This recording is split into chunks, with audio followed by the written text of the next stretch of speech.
Telespectador, muito boa noite. Nosso convidado de hoje é o Dr. Cláudio Falcão, é neurocirurgião especialista em prevenção, diagnóstico e tratamento das doenças da coluna. Veio conversar conosco sobre as novidades da sua especialidade. Tudo bem, Cláudio? Tudo bem, Leão. É um prazer grande estar aqui mais uma vez com esse ícone da nossa medicina pernambucana e brasileira. Obrigado. Cláudio, qual a razão de tantas pessoas terem problemas na coluna atualmente? Leão, vê só, é interessantíssimo demais essa pergunta porque a nossa coluna, ela tem uma estrutura anatomicamente falando para que nós fôssemos quadrúpedes, para que a gente andasse de quatro. Então, a partir do momento que os nossos ancestrais saem das árvores, da copa das árvores e começam a ser bípedes, a gente já começa a pagar um preço bem caro por conta disso. E associado a isso, você põe sobrepeso, obesidade, tabagismo, vícios de postura, falta de atividade física ou atividade feita de forma errada. Então, isso tudo leva a fazer com que, em média, no mundo, até 80% a 90% da população venha sofrer com problema de dor na coluna. A longevidade também é um fator que acrescentou o risco disso aí, tá? Não tenha dúvida, Leão, com toda certeza. O mundo todo aumentou a expectativa de vida, no Brasil também. E com o aumento da expectativa de vida, vem um aumento também das doenças, né? Embora esse termo doença seja bem, assim, um tanto quanto pesado, mas vamos falar do processo de desgaste natural degenerativo da coluna, que leva a limitações, leva a dor e merece ser tratado também. Qual é o tipo de paciente e em que momento é indicado uma cirurgia na coluna? Leão, vê só, a cirurgia de coluna, ela é das últimas etapas do processo de tratamento.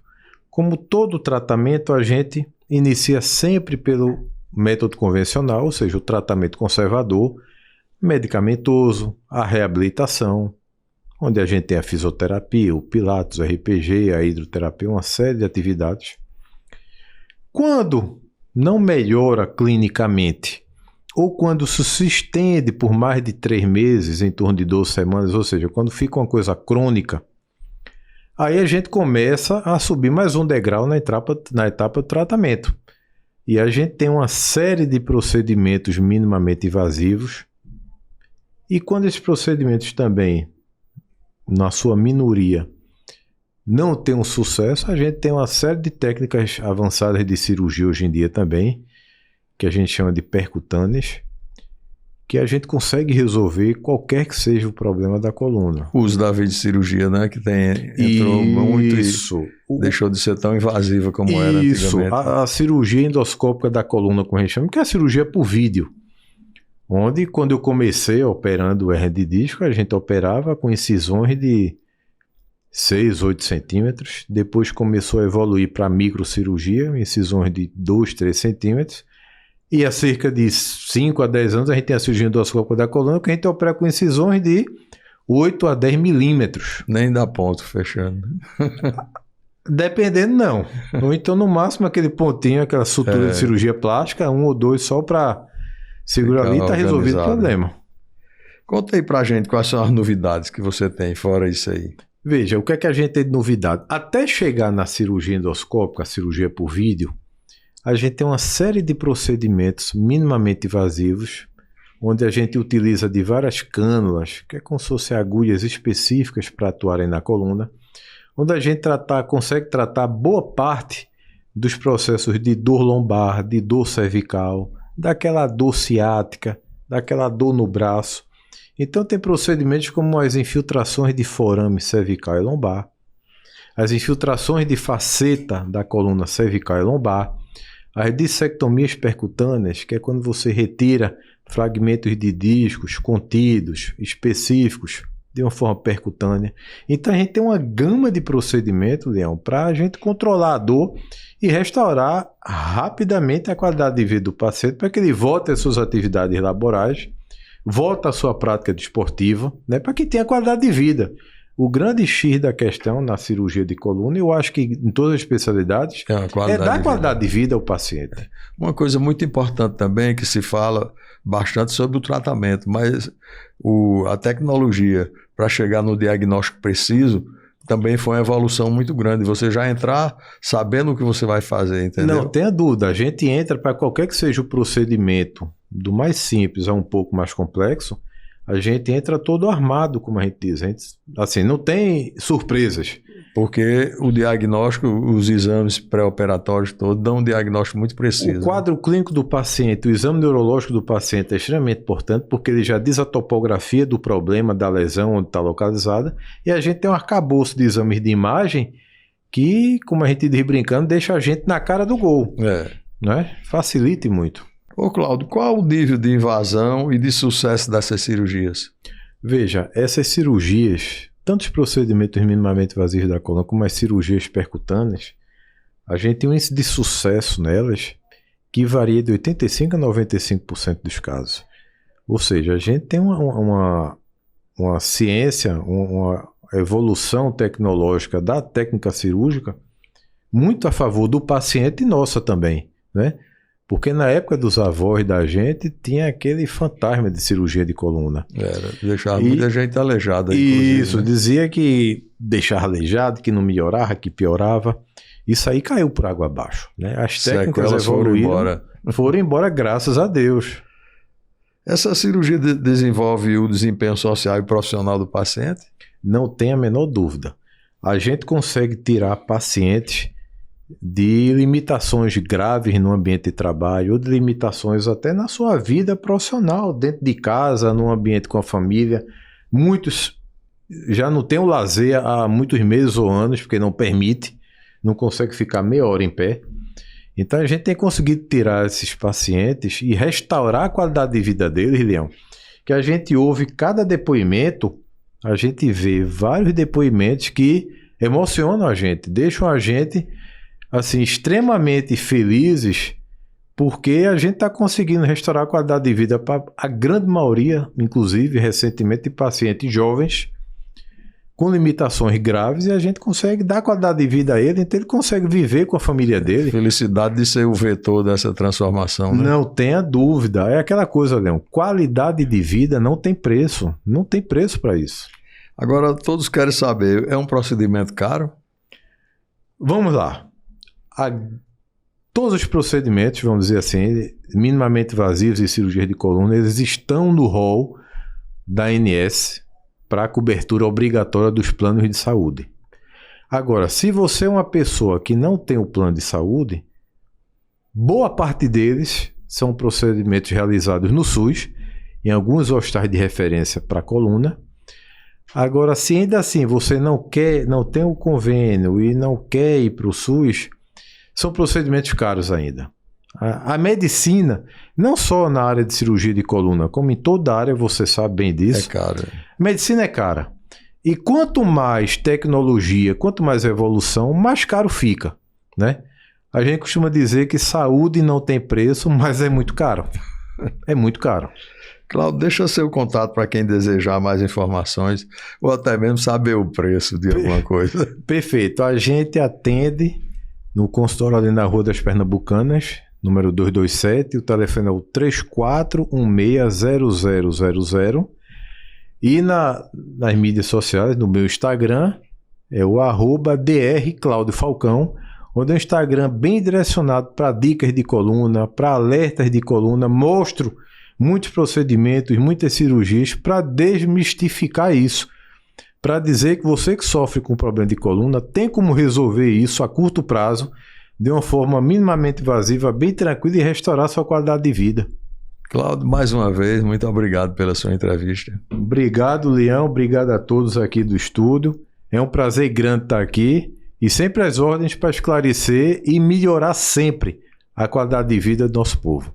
E para você em casa, não saia daqui. Voltaremos após o intervalo.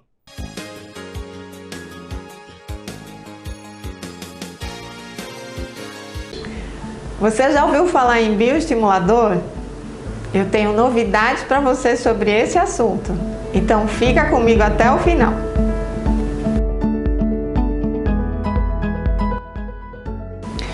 Rejuvenescer a pele e trazer mais firmeza é uma realidade já antiga nos consultórios de dermatologia. Os bioestimuladores de colágeno são uma ferramenta que usamos para trazer mais juventude e mais firmeza para a sua pele. Vamos entender melhor sobre esses produtos? Os bioestimuladores de colágeno são partículas que, quando injetadas na profundidade da pele, têm a capacidade de promover um bom estímulo à síntese de colágeno e, assim, ajudam a renovação do colágeno desgastado por um colágeno novo, de melhor qualidade, e isso traz mais firmeza e mais qualidade para a pele onde foi injetado. Essas substâncias podem nos ajudar a realizar diversos tratamentos contra a flacidez, tanto da face quanto do corpo. Existem duas classes de substâncias de bioestímulo de colágeno, as que chamamos inflamatórias e as não inflamatórias.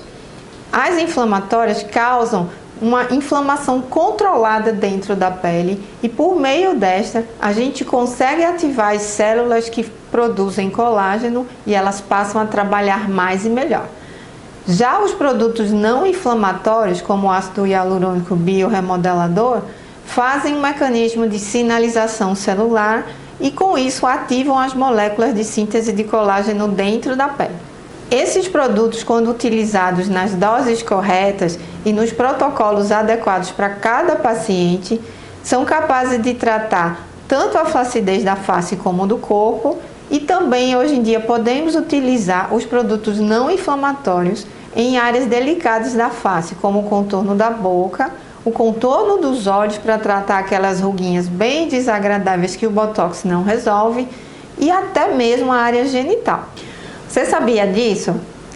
Então, agenda o seu horário e vem rejuvenescer a sua pele aqui com a gente.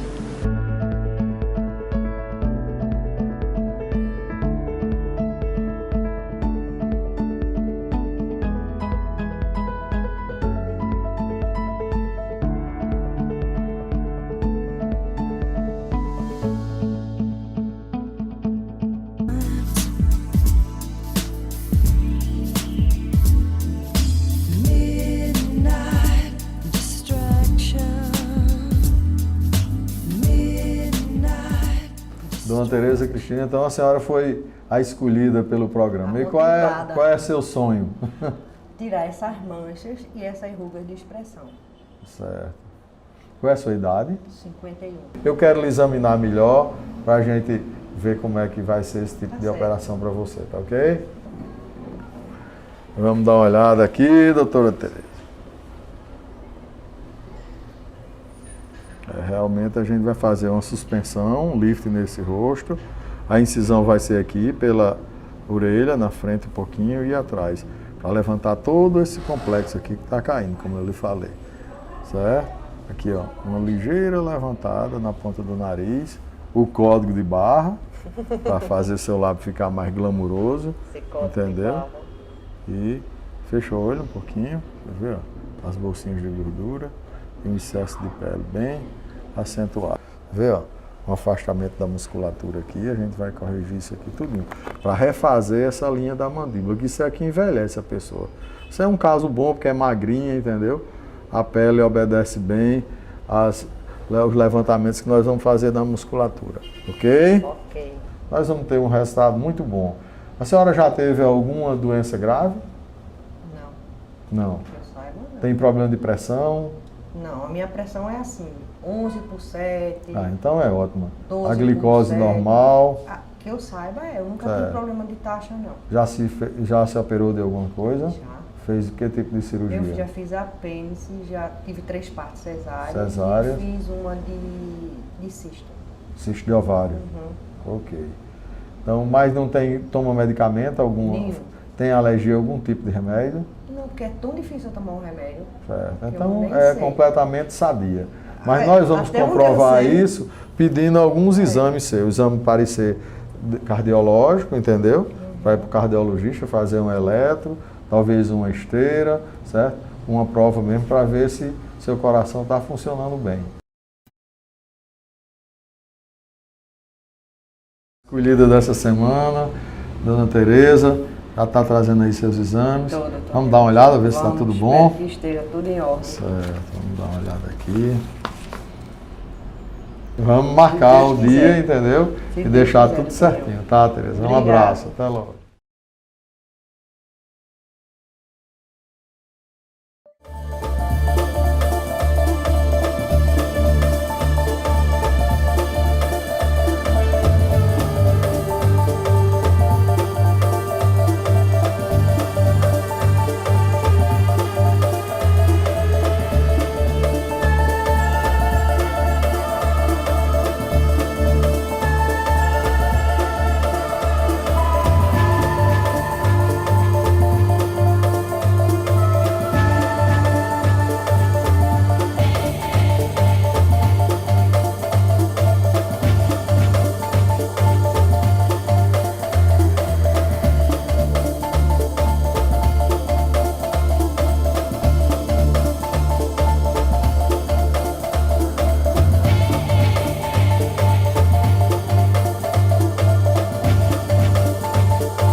Então você vê que é uma cirurgia que normalmente não dói muito, apesar de nós tratando seu pescoço, fizemos preenchimento na boca, certo? Dei um lift, não digo bem que é uma rinoplastia, mas fiz um lift no seu nariz, um levantamento no nariz, suspensão de toda a lateral do rosto, as pálpebras e com 15 dias de operada nem parece que você foi operado.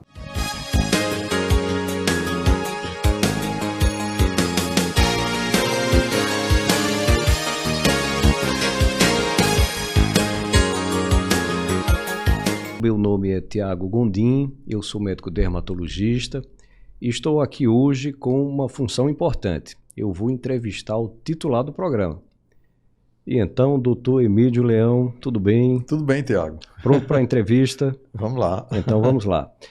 A nossa entrevista hoje, ela tem por tema algo que as pessoas gostam muito de falar, que é exatamente a cirurgia de nariz. E a gente sabe que o senhor tem uma experiência muito grande na cirurgia e queríamos saber alguma coisa no que tange aspectos da cirurgia. Então, por exemplo, é possível escolher, doutor Leão, o formato do nariz? Sim, é possível escolher o formato do nariz. Muito embora o formato do nariz tem que se adaptar ao rosto daquela pessoa. Você pode ter um nariz bonito numa pessoa que tem um rosto anquilino, que não vai combinar com o rosto de um nariz de uma pessoa negroide.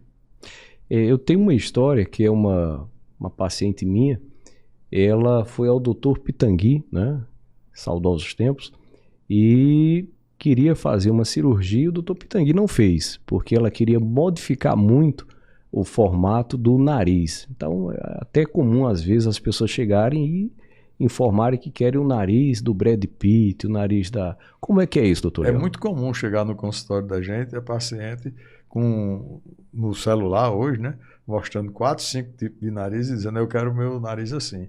E você vai ver se há uma possibilidade de fazer algo parecido com aquilo, se vai combinar com o rosto dela ou não. Perfeito, então. E qual é o tipo de anestesia? Hoje dá para fazer com anestesia local ou é uma cirurgia ainda de bloco cirúrgico? Eu já fiz muita cirurgia de nariz com anestesia local, mas hoje eu prefiro fazer com a geral, devido à segurança das drogas que a anestesia hoje traz para a gente, entendeu? São bastante seguras e logo que termina o ato cirúrgico, há uma reversão imediata daquilo. O uso de cartilagens intercostais, hoje, é muito usado para fazer cirurgia de nariz, nos casos que a gente precisa fazer uma adição, um nariz pequeno, que você tem que somar cartilagem, modificar essa posição do nariz, aí a gente usa enxertos. Mas no caso que é para tirar, é uma cirurgia bem mais rápida, que a gente pode fazer pelo método fechado. Existe o método aberto, fechado, com enxerto, sem enxerto. Então é uma variação muito grande e o cirurgião tem que ter uma técnica e a experiência para dominar e indicar correto para seus pacientes. O tampão ainda é a parte mais difícil para o paciente? Eu tenho, como tenho 50 anos de médico, eu passei por essas fases todas. Hoje a gente não usa tampão, entendeu? O tampão se usava quando, principalmente, fazia a parte funcional, onde mexia na parte de septo e havia sangramentos. Então esse tampão era feito para poder parar o sangramento. Mas hoje, com a videocirurgia, você vai pelo vídeo e coagula aquele vaso que está sangrando e fica tudo sequinho, sem sangramento nenhum. Então o tampão é coisa do passado. É coisa já. do passado. Perfeito, então.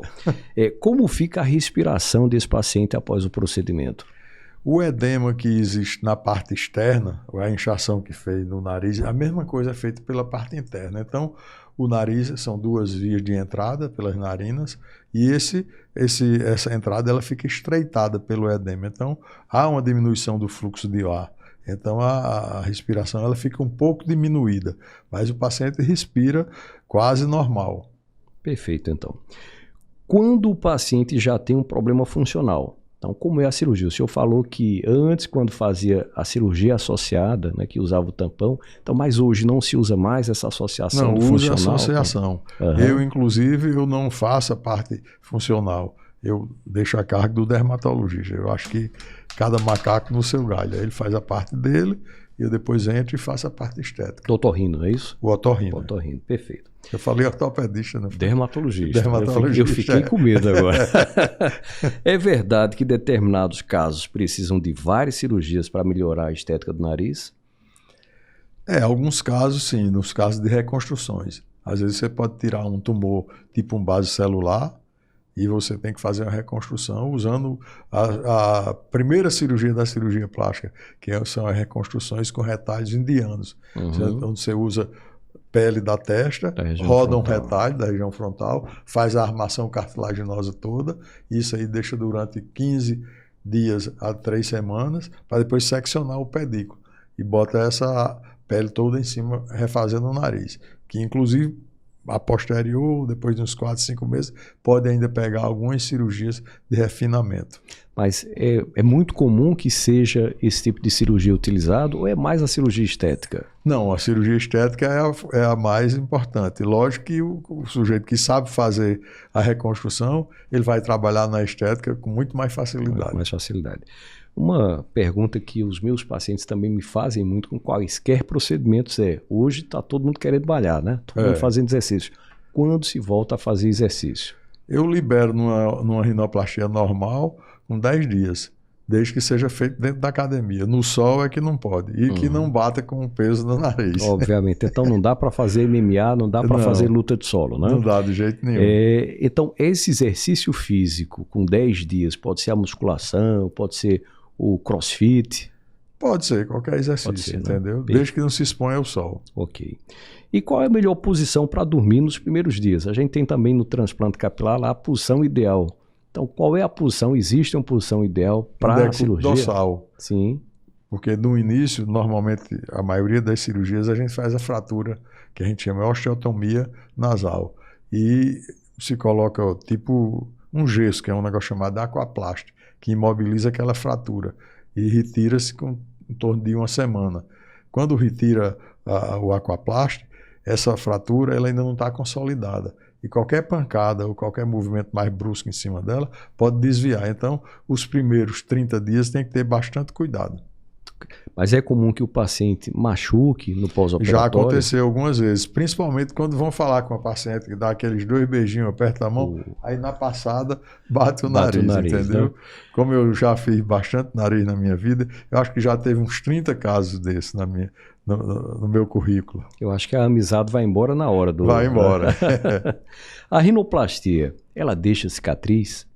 Já que o nariz é o centro do rosto e parece ser a porta do nosso cartão postal, não é? Ela deixa cicatriz? A rinoplastia, existe 2 tipos, como eu lhe falei. A fechada, onde as incisões são todas internas, e a aberta, onde você tem uma incisão muito pequena aqui na columela e levanta todo o nariz. Então, eu diria que cicatrizes inaparentes. Sim, então é perfeitamente aceitável. Perfeitamente disfarçada.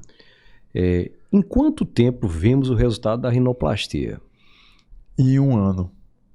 É o tempo para que o nariz, vamos dizer assim, desinche. Mas depois de 2 meses você já tem o resultado mais ou menos como ele vai ficar. O paciente, ele entendendo isso, ele espera bem, ele fica confortável ou fica sempre naquela expectativa do resultado? Quando é que o resultado aparece? O resultado, quando é bom, ele aparece logo nos 2 meses. Mas o nariz é a cirurgia onde a gente tem o maior índice de reoperação.